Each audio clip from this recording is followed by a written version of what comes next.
Hai guys, apa kabarnya kalian? Semoga kalian tetap sehat saja di masa pandemi seperti ini.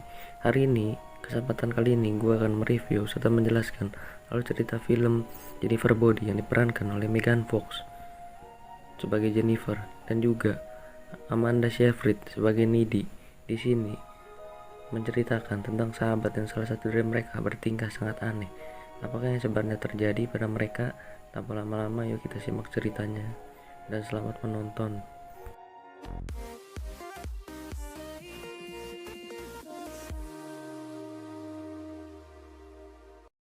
Awal dengan diperlihatkannya seorang wanita cantik yang seksi, namun juga dia marah-marah akibat terisolasi dengan gangguan jiwa. Wanita tersebut bernama Needy.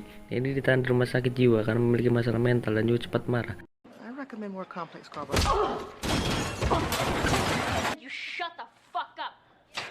Needy kerap kali melukai para perawat dan sehingga dia harus dimasukkan ke ruang isolasi. Belum sakit dan gila dan dimasukkan ke rumah sakit jiwa. Needy adalah seorang wanita kutu buku yang sangat pintar.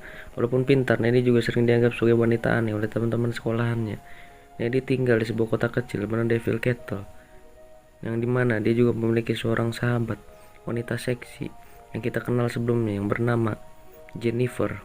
Jennifer dan Needy telah bersahabat sejak mereka kecil hingga sekarang, hingga teman-teman di sana pada sirik dan mengatakan bahwa mereka berdua adalah pasangan lesbong sejati. Needy tinggal di sebuah kota kecil bernama Devil's Kettle dan dia memiliki seorang pacar yang bernama Chip yang setia menemaninya. Suatu hari Jennifer mengajak Needy ke sebuah bar yang bernama Melodyland, di mana sebuah band favorit Jennifer akan tampil dan manggung di sana. Dan Needy pun mengiyakan perkataan Jennifer. Malamnya mereka berdua telah sampai di bar itu dan terlihat di sini mereka berdua mengobrol dengan vokalis band tersebut. Saat Jennifer pergi mengambil minuman, Needy mendengar percakapan dari mereka yang mengatakan bahwa Jennifer sudah tidak perawan. Kemudian Needy yang kesal kemudian menghampiri anggota band itu dan berkata Jennifer masih perawan kepadanya, lalu meninggalkan pria mesum tersebut.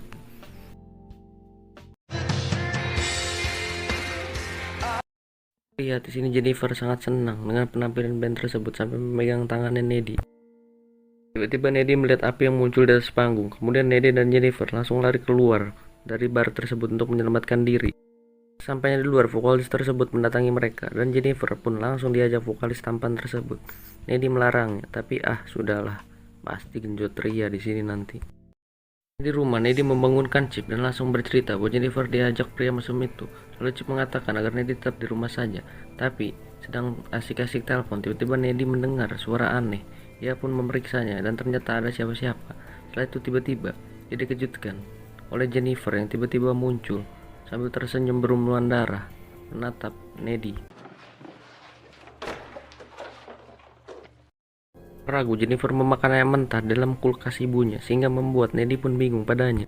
Pun sekejap mengeluarkan oli dari mulutnya dan membuat Needy basah. Di sini Needy pun makin takut dan kebingungan. Dan ketika Needy sedang ingin mengambil telepon, tiba-tiba Jennifer yang bertindak aneh pun segera kabur dari rumah Needy. Mulai merayu Morgan yang sedang bersedih atas kematian sahabatnya kemarin malam akibat kebakaran di bar kemarin. Jennifer pun terus merayunya sampai akhirnya si Morgan pun sangi di sini dan mengajaknya ke dalam hutan. Beradu jigong dengan Morgan, akhirnya Jennifer di sini mengatakan bahwa dirinya vampir dan tiba-tiba yang mendengar teriakan itu hanya tertawanya dan pada akhirnya dia memutuskan untuk masuk ke dalam hutan dan ternyata dia di sana melihat Morgan telah mati mengenaskan.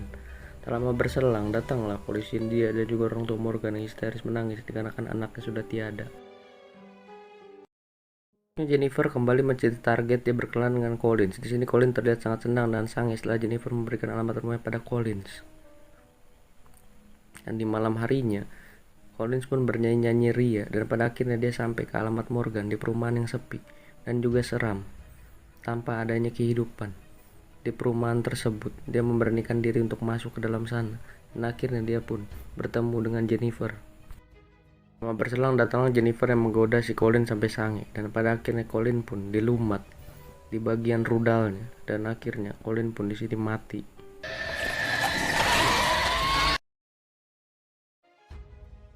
Sementara Nedi yang sedang bercocok tanam dengan pacarnya merasa ada sesuatu yang aneh dan menghentikan perdagangan lapaknya dan membuat pacarnya merasa bete dan tidak senang di sini. Nedi yang mengendarai mobil dikejutkan oleh Jennifer dan dia langsung berhenti karena takut. Tapi tiba-tiba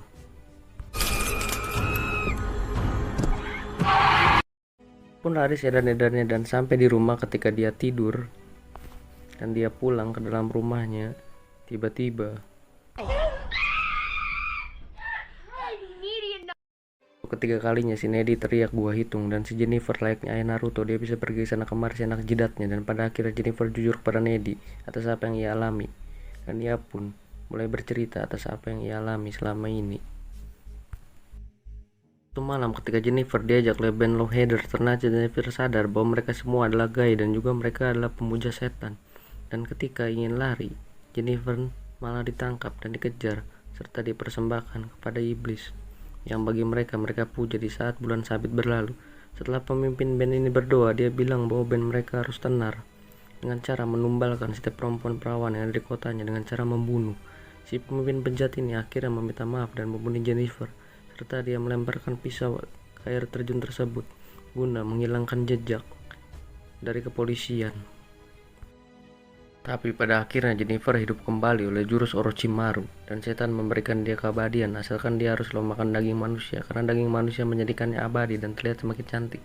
Dan ketika sudah kenyang, setan itu kembali menjadi wujud Jennifer yang cantik, dan setan itu tertidur dalam tubuh Jennifer sampai setan itu lapar. Dia akan kembali menjadi wujud seram pemakan daging manusia. Dan Nedi pun mendengarkan cerita Jennifer menjadi sedih dan sangat ketakutan. Besok harinya Nedi hadir di pemakaman Colin. Terlihat temannya begitu sedih atas kematian Colin, serta orang tuanya terlihat marah dan emosi karena anaknya mati dimakan oleh setan kanibal, yang membuat Nedi menjadi penasaran di sini akan kenapa, hal apa yang bisa menimpa saudaranya hingga melakukan hal setega itu kepada keluarga Colin dan juga keluarga teman yang ditinggalkan. Dia pun memutuskan untuk ke perpustakaan, dan di sini dia membaca buku ritual yang akhirnya ketahuan bahwa setan yang merasuki Jennifer bernama Scubus. Scubus itu setan yang selalu menginginkan darah dan daging segar manusia. Hanya ada satu cara menghabisinya, yaitu tubuh pemilik Scubus harus ditusuk di bagian jantungnya pada saat badan yang dirasukinya tertidur. Dan akhirnya Nedi pun ingin melakukan apa yang telah dipikirkan kepada Jennifer. Nedi pun di sini menceritakan apa yang terjadi kepada pacarnya, tapi seperti biasa, laki-laki tidak percaya dengan cerita tahayul. Lalu, pacarnya pun meninggalkan dia sendiri dan akan berjanji, malam hari kan ada pesta, yuk kita datang saja katanya. Sampainya di pesta, hanya ada satu pandangan Nedi, yaitu mencari keberadaan Jennifer, karena dia tahu Jennifer bakal mencari mangsa lagi. Di lain sisi, ternyata Chip berjalan sendiri ke pesta tanpa disadari. Chip pun dijumpai oleh Jennifer. Dan Jennifer di sini pun membual cerita bahwa Nedi pun berselingkuh dengan Colin selama ini tanpa sepengetahuan Chip. Dan Chip yang mendengarkan cerita tersebut menjadi sedih dan kecewa. Dan tanpa berlama-lama lagi, Jennifer pun mulai mencium Chip dan membuat Chip akan melupakan Nedi. Di lain sisi, Nedi yang curiga pun meninggalkan pesta tersebut dan berlari mencari Chip hingga pada akhirnya dia mendengar suara Chip ada di rumah besar kosong dan tua. Dan segera pun Nedi pun menyelamatkan Chip yang ada di rumah tua tersebut. Dan di sana ternyata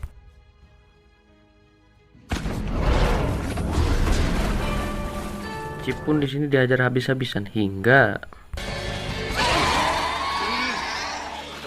tak kuasa melihat Chip cipok di bagian leher pun terjun dan menolong Chip. Lalu Nedi pun di sini menyemprotkan cairan asam ke muka Jennifer. Dan Jennifer pun yang di sini marah pun langsung mulai terbang layaknya dewi-dewi di film Indosiar.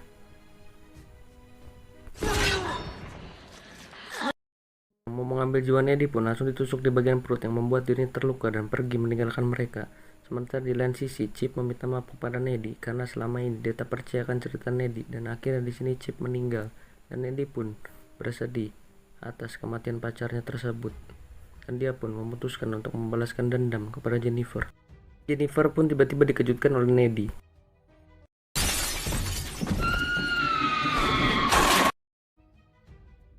Dan telah mempunyai jiwa psikopat, langsung mencoba membunuh Jennifer. Dan tanpa disangka, Nedi pun tergigit oleh Jennifer. Akhirnya di sini terlihat Jennifer pun mati. Sementara ibunya Jennifer histeris akan kematian Jennifer dan tak menyangka Neddy tega membunuh Jennifer, dan ibunya melaporkan ke polisi dan Neddy pun di sini dipenjara. Lalu Neddy yang sekarang telah mempunyai jiwa setengah iblis akhirnya bisa terbang, dan dia pun memutuskan untuk kabur dari penjara dengan kekuatan iblis yang dimilikinya. Besoknya dia bertemu dengan bapak-bapak untuk nebeng ke konser grup setan tersebut untuk membunuh serta membalaskan dendam sahabatnya. Dan di sini pun akhirnya film pun selesai. Ya mungkin sekian dulu yang bisa gua sampaikan ya guys ya tentang alur cerita film Jennifer Body. Mohon maaf kalau ada kesalahan. Gua Marcel Van Bon cabut, sampai bertemu di video selanjutnya ya guys ya. Stay tune dan tetap sehat ya kalian ya. Terima kasih.